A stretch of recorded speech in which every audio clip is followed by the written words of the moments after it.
The Battle of Whitehall, also called the Battle of Whitehall Ferry, took place on December 16, 1862, in Wayne County, North Carolina, as part of the Union expedition to Goldsboro, North Carolina, during the American Civil War. Battle. On December 15, Brig. Gen. John G. Foster's Union troops reached Whitehall where Brig. Gen. Beverly Robertson had taken command of Confederate militia holding the north bank of the Neuse River. There was some skirmishing as the Federals set up several artillery units on a hill overlooking the town and Confederate defenses. According to the report of the Union commanders, the Federals demonstrated against the Confederates for much of the day on December 16, attempting to fix the Confederates in position, while the main Union column continued toward the railroad. Local historians disputed this account,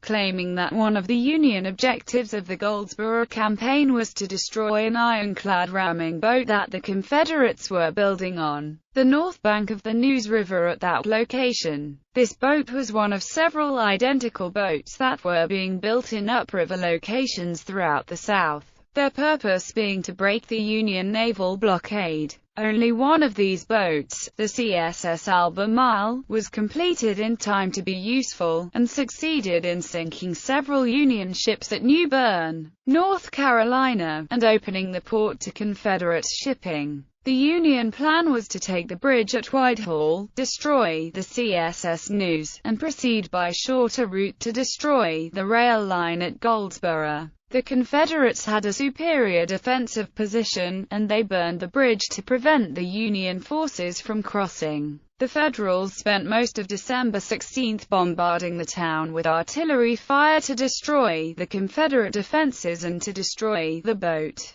Meanwhile, Union riflemen fired at the Confederates defending the boat. Local tradition says the Union riflemen were firing high all day, because the south bank of the river is actually higher than the north bank, though the river creates an illusion that the banks are even. Tradition also says that among the Confederate casualties were 2 free black teenagers, fighting with the local militia. During the 2 days of battle, Union artillery leveled the town and heavily damaged the CSS Neuse. Tradition says that several civilians took refuge in a stone jailhouse, which was eventually destroyed by cannon fire. Near sundown on December 16, fearing they would be caught between Confederate forces from Kingston and others thought to be marching from Goldsboro, the Federals abandoned their attempt to cross the river at Whitehall and withdrew to the west. They crossed the Neuse River between Whitehall and Mount Olive, and continued on to fight an engagement at Goldsboro. Aftermath. Both sides claimed victory. The New York Herald published banner headlines announcing the alleged victory, as several New York regiments had taken part. The Union men claimed they had won because they inflicted serious damage on the CSS Neuse. However, the Confederates believed they won, since they inflicted much heavier casualties on the attackers than they suffered,